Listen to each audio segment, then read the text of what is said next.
আর আমাদের দেশে জান্নাত পাঠাবার কন্ট্যাক্ট নেওয়া হয়। অনেক জিলাপি হুজুর আর গুটকাখোর আছে, তারা কন্ট্যাক্ট নেয়, পয়সা দিলেই জান্নাত পাঠিয়ে দেবো।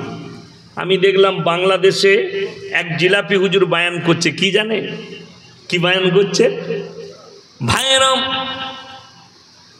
যখন কোনো আমার মুরিদ মারা যাবে, আমার পীরের মুরিদ মারা গেলেন, তাদের কোনো চিন্তা নাই, তাদের মৃত্যুর আগে আজরাইল আসবে না, আগে আজরাইল আমার পীর সাহেবের কাছে যাবে। আচ্ছা আপনারা বলুন, আমি ইয়াসিন এখন বেঁচে আছি না মারা গেছি? স্টেজে কথা বলে না, বেঁচে আছি।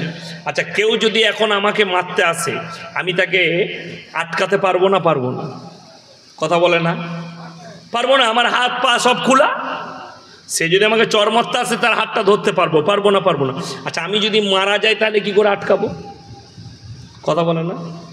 আমাদের দেশের লোক এত ভালো, এত ইসলাম বুঝে, বলছে বেঁচে থাকলে মানুষের পাওয়ার কম থাকে, মরে গেলে পীরের পাওয়ার বেড়ে যায়।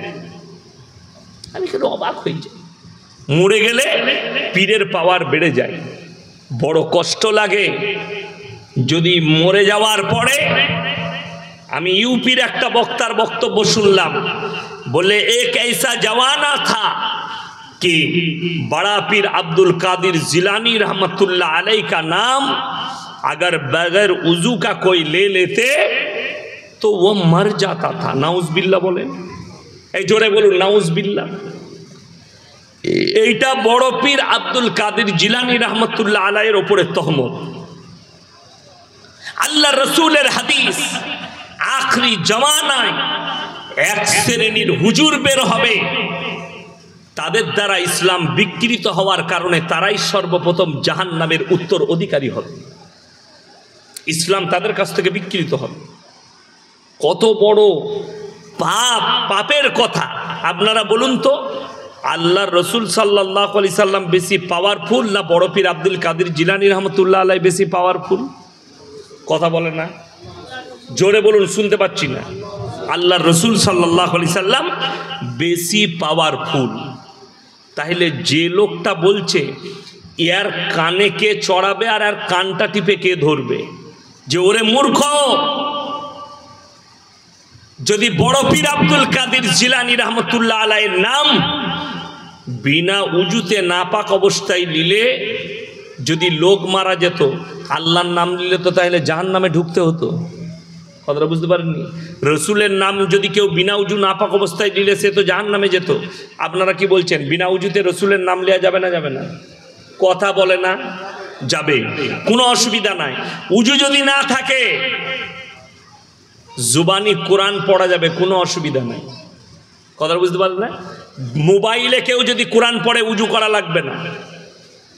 শুনে যান আমার কাছে, মোবাইলে কেউ কোরআন পড়লে তাকে উজু করা লাগবে না। বড় কষ্ট লাগে, দুঃখ লাগে, মূর্খ হলে যা হয়। এখনই বলুন, এই কিছু জিলাপি হুজুর এই বক্তব্য শুনবে, দিয়ে বলবে বড় পীর আব্দুল কাদের জিলানী রহমতুল্লাহ আলাইহিকে ভালোবাসে না। ওরে হারামখোর, তোর থেকে বেশি ভালোবাসি, তোর থেকে বেশি মহাব্বত আছে আমার দিলে। কেন? আমরা নবীকে ছোট করি না। এটা রসুলকে ছোট করা, এটা কে বুঝাবে, কে শোনাবে? আমি এই দেখেন, এই গাছটা কাপড় দিয়ে লেপটিয়েছে, লেপটিয়েছে না ল্যাপটাইনি? লেপটিয়েছে, জলসা হচ্ছে বলে। আমি হুগলি ডিস্ট্রিক্টে এক জায়গায় জলসায় গেলাম, তারকেশ্বরের কাছে। তো আমার জলসা আছে, আমি প্রধান বক্তা, লাস্টে গেলাম, প্রচুর লোক। এইরকম ভাবি একটা গাছ স্টেজের পাশে ল্যাপটানো আছে, কাপড় গুড়াতে। সেই কাপড়টা কিন্তু কি লেখা আছে, ল্যাপটানো আছে। তার গোড়ায় দেখছি মাটির ঘোড়া রাখা আছে, আগারবাতি, মোমবাতি। আমি মনে মনে চিন্তা করলাম, আল্লাহ, স্টেজে গিয়ে বললাম, বাবা আপনাদের এই হুগলি ডিস্ট্রিক্টে এই গ্রামে হিন্দু মুসলিমদের প্রচুর মহাব্বত। বলে কেন হুজুর? আমরা এই যে ওইখানে ওরা পুজো করে আর তোমরা এখানে জলসা করছো। ওই যে হুজুর মালটা আমাদেরই। আমরা তোরা কি করিস বে? ওরা ওখানে বুড়ো পীর সাহেব আছে। ইমানদারির সঙ্গে বলবেন, ইমানদারির সঙ্গে বুকে হাত দিয়ে বলবেন, একটা অমুসলিম ভাই মাটির মূর্তি তৈরি করে পুজো করে, আমরা সেটাকে শিরিক বলি না? বলি না? কথা বলেন, শিরিক। যদি এটা শিরিক হয়, তুমি গাছতলায় মাটির ঘোড়া রেখে সিজদা করবে, এটা কি করে জায়েজ হতে পারে? আল্লাহর কসম খেয়ে বলে যাচ্ছি, যদি কবরে সিজদা করা জায়েজ হতো, সব থেকে প্রথমে রসুল আকরাম সাল্লাল্লাহু আলাইহি সাল্লামের কবরে হতো, ঠিক কিনা? আল্লাহর রসুলের কবরে সিজদা নেই, কবরে চাদর চড়ানো জায়েজ হলে সব থেকে প্রথমে আল্লাহর রসুলের কবরটা তোমার মতো টেনার চাদর নয়, হিরেমতি মুক্ত চাদরে ঢেকে যেত, ঠিক কিনা? কথা বলেন, জোরে বলুন সুবহানাল্লাহ। রসুলের কবরে জায়েজ নেই, পৃথিবীর আর কোনো মৌলবি মোল্লা পীর ফকিরের কবরের জন্যে চাদর চলবে না। আজকে মেদিনীপুরের একজন যুবক ফোন করেছে, তারা বুঝতে পারলাম 4-5 জন আছে, বলছে আপনাকে বলতে হবে কিয়াম করা চলবে কি চলবে না। আমি বললাম ভাই কতবার বলবো, আমার বায়ান শুনেলেন না, আমি কিয়াম করি না, আমার কাছে কিয়াম চলবে না। তো সে আমাকে বলছে আমাকে দলিল দিতে হবে। আমি বললাম আচ্ছা তোমার কাছে দলিল আছে? বলে হ্যাঁ। আমি বললাম একটা হাদিস দিতে বলো তোমার হুজুরকে, একটা হাদিস। কিয়াম শব্দর অর্থ অনেকে জানে না, শুনেলেন, তার মানে হচ্ছে দাঁড়ানো। কিয়াম করা ফরজ কোথায়? নামাজে।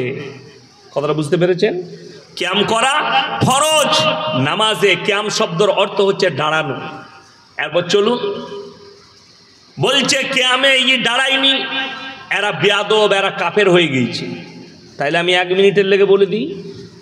বলছে যখন আমরা মিলাদ মেহফিল করি, মিলাদ করি গুটকাখোরের বায়ান, আমরা যখন মিলাদ করি মেহফিল করি, তখন মজমার মধ্যে আল্লাহর রসুল হাজির হয়ে যায়। তো আল্লাহর রসুল যদি মিলাদে হাজির হয়, আল্লাহর রসুল যদি তোমার জলসা ইসালে সওয়াবে হাজির হয়, তাহলে হারাম কর তুই বসে বসে কি করে বায়ান করিসবে নবীর সামনে? কথাটা বুঝতে পেরেছেন না পারেননি? তুমি চোর ধরা পড়ছ, নাইলে প্রমাণ তুই কি করে জানলি আল্লাহর নবী হাজির হয়ে গেল তোর মজমায়? বড় কষ্ট লাগে। সেই হুজুর যে বলছে দাঁড়িয়ে নবীকে দরুদ পাঠায়নি বলে ইয়াসিনকে লাথি মারো, সেই খৈনিখোর জলসায় বায়ান করছে, স্টেজে চেয়ারে বসে 100 বার দরুদ পাঠ করেছে, আল্লাহুম্মা সাল্লি আলা সাইয়্যিদিনা মাওলানা মুহাম্মদ। তো তুই তখন দাঁড়ালি না কেন? তুমি পড়লে বসে বসে, ওইটা বেয়াদবি নয়। আমি চ্যালেঞ্জ ছুড়ে বলে গেলাম, স্টেজে আছি, কেউ যদি প্রমাণ আনতে পারে হাদিস থেকে নিয়ে আসুন, কোনো দ্বন্দ্ব নয়। যে লফজগুলো কিয়ামে বলা হয় ওইগুলো হাদিসে কোথায় আছে? বুখারী, তিরমিজি, আবু দাউদ, ইবনে মাজাহ, নাসাই, শরীফ। একটা যদি কেউ প্রমাণ দিতে পারে, আমি মৌলবি শওকতের বেটা জীবনে আর বক্তব্য দেব না। আর কিয়াম করা ফরজ। আবার বলছি, কিয়াম শব্দের অর্থ হচ্ছে দাঁড়ানো, নামাজে ফরজ। আল্লাহ রসুল সাল্লাল্লাহু আলাইহি সাল্লামের উপরে দরুদ পাঠ করো। সবাই একবার বলুন সাল্লাল্লাহু, আরো জোরে বলুন সাল্লাল্লাহু আলাইহি ওয়াসাল্লাম। নবীর উপরে দরুদ যখন তখন পড়তে পারেন। আপনি শুয়ে আছেন, আপনি একটা বই পড়ছেন শুয়ে শুয়ে, আমরা বই পড়ি না কখনো কখনো, বাংলা কোনো আলেমের লেখা বই পড়ছেন, কোনো হুজুরের লেখা বই পড়ছেন, সেখানে আল্লাহ রসুল সাল্লাল্লাহু আলাইহি সাল্লামের নাম এলো, যখনই এলো আপনি শুয়ে শুয়ে বলবেন সাল্লাল্লাহু আলাইহি সাল্লাম, নবীর উপরে দরুদ পাঠ হয়ে গেল। তো বই পড়ার সময় যদি শুয়ে পড়া যায়, শুয়ে শুয়ে কোরআন পড়লে যদি ওইখানেই পড়া যায়, দরুদ পড়া যায়, আর ইয়াসিন জলসায় দাঁড়ায়নি বলে একে লাথি মারতে হবে, তোমার বিবেককে জিজ্ঞেস করো। আমি কিন্তু বিতর্কিত বক্তা নয়, বিতর্ক যারা করে তাকে আমি ছেড়ে কথা বলি না। ওই জন্য ইসলামটাকে নেন। আজকে ইসলাম শেষ হয়েছে আমাদের মতো আলেমদের কারণে। ইসলাম আজকে ক্ষতির মুখে এক শ্রেণীর হুজুরদের কারণে।